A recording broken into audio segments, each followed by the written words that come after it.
ಆಲೂವಿಂದ side dish ಮಾಡ್ಕೊಳ್ಳಿ. Deep fry ಬೇಡ, ಶಾಲು fry ಮಾಡ್ಕೊಳ್ಳಿ. ನಮಗೆಲ್ಲ ತುಂಬ ಚೆನ್ನಾಗಿರುತ್ತೆ. ಒಮ್ಮೆ ಟ್ರೈ ಮಾಡಿ.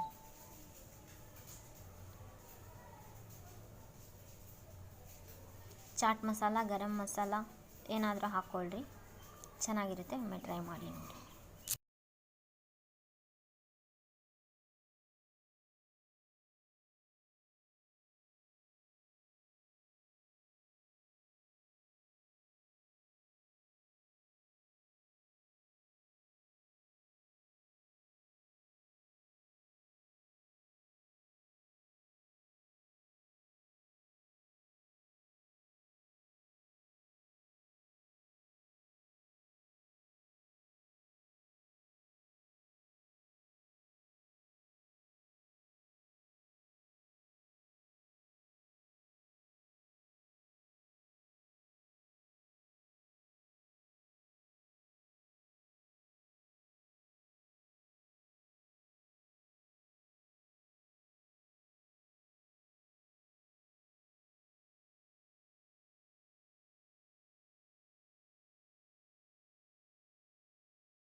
ಆಲೂವಿಂದ ಸೈಡ್ ಡಿಶ್. ಆಲೂನ ಸ್ಲೈಸಸ್ ಆಗಿ ಕಟ್ ಮಾಡ್ಕೊಳೋದು. ಫಸ್ಟು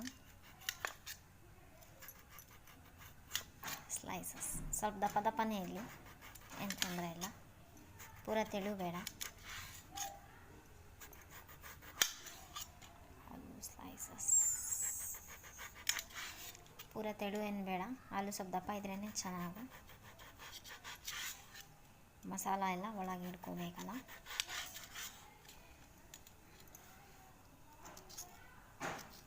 ಈ ಥರ ಒಳಗೆಲ್ಲ ಮಸಾಲ ಹಿಡ್ಕೊಳೋ ಸಲುವಾಗಿ ಈ ಥರ ಎಲ್ಲ ಗೀರಿ ಹಾಕಿ ಹಿಂಗೆ ಬರಬೇಕು. ಈ ಥರ. ನೆಕ್ಸ್ಟ್ ಎಲ್ಲ ಆಲೂ ಇದೇ ರೀತಿ ಮಾಡ್ಕೋಬೇಕು. ಎಲ್ಲ ಸ್ಲೈಸಸ್ ತಗೊಂಡು ಈ ಥರ ಒಳಗೆಲ್ಲ ಮಸಾಲೆ ಹಿಡಿಬೇಕು. ಹಾಗಾಗಿ ಈ ಥರ ಬರಲಿ. ರುಚಿಗೆ ತಕ್ಕಷ್ಟು ಉಪ್ಪು,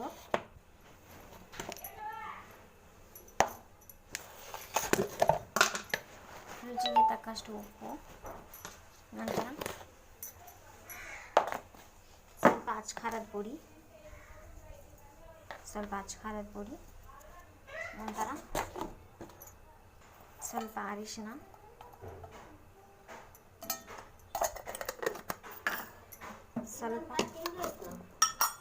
ಸ್ವಲ್ಪ ಚಾಟ್ ಮಸಾಲ, ಸ್ವಲ್ಪ ಗರಂ ಮಸಾಲ ಹಾಕಿ ಚೆನ್ನಾಗಿ ಮಿಕ್ಸ್ ಮಾಡ್ಕೋಬೇಕು. ಮಸಾಲ ಎಲ್ಲ ಹೊಂದ್ಕೋಬೇಕು. ಎಲ್ಲ ಆಲೂಗಡ್ಡೆಗೂ ಮಸಾಲ ಹೊಂದ್ಕೋಬೇಕು. ಆ ಥರ ಮಿಕ್ಸ್ ಮಾಡ್ಕೋಬೇಕು.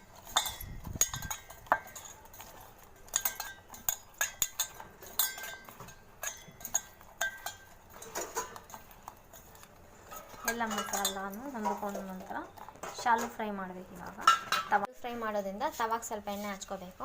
ತವಾಗೆ ನಾನು ಕಬ್ಬಿಣದ ತವಾನೇ ಇಟ್ಟಿದ್ದೀನಿ. ಕಬ್ಬಿಣದ ತವಾನೇ ಇಟ್ಟರೆ ಚೆನ್ನಾಗಿ. ಆಲೂ ಸ್ಲೈಸಸ್ ಇದೆಯಲ್ಲ, ಆಲೂ ಸ್ಲೈಸಸ್ ಎಲ್ಲ ಸ್ಲೈಸಸ್ಸು ಇದೆ. ಶಾಲು ಫ್ರೈ ಮಾಡಬೇಕು.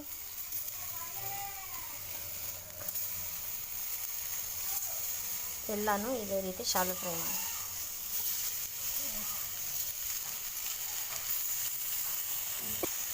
ಎಲ್ಲ ಆಲೂ ಇದೇ ಥರ ಸ್ಲೈಸಸ್ ಎಲ್ಲ ಕಟ್ ಮಾಡಿ. ಇದು ಶಾಲು ಫ್ರೈ ಮಾಡೋಣ. ಇದು ಸೈಡ್ ಡಿಶ್ ಬರುತ್ತೆ ಊಟಕ್ಕೆ. ಒಮ್ಮೆ ಟ್ರೈ ಮಾಡಿ.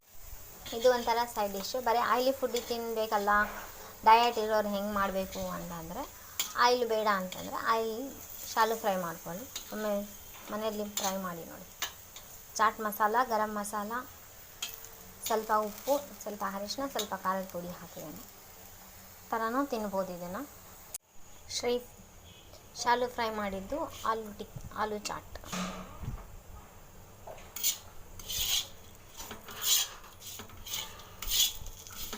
ಒಮ್ಮೆ ಟ್ರೈ ಮಾಡಿ ನೋಡಿ ಮನೆಯಲ್ಲಿ. ಸಿಂಪಲ್ಲಾಗಿ ಮಾಡ್ಕೋಬೇಕು.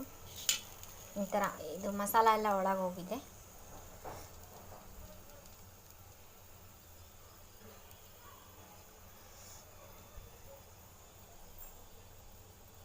ಕಟ್ ಮಾಡಿದರೆ ಮಸಾಲೆ ಎಲ್ಲ ಒಳಗಡೆ ಹೋಗಿದೆ. ಈ ಚೌಕ್ ಕಟ್ ಮಾಡಿದರೆ ಮಸಾಲೆ ಎಲ್ಲ ಒಳಗೆ. ನಿಮಗೆ ಡೀಪ್ ಫ್ರೈ ಮಾಡಿರೋದು ಬೇಡ ಅಂತಂದರೆ ಇದು ಒಂಥರ ಮಾಡ್ಕೊಳ್ಳಿ, ತುಂಬ ಚೆನ್ನಾಗಿರುತ್ತೆ.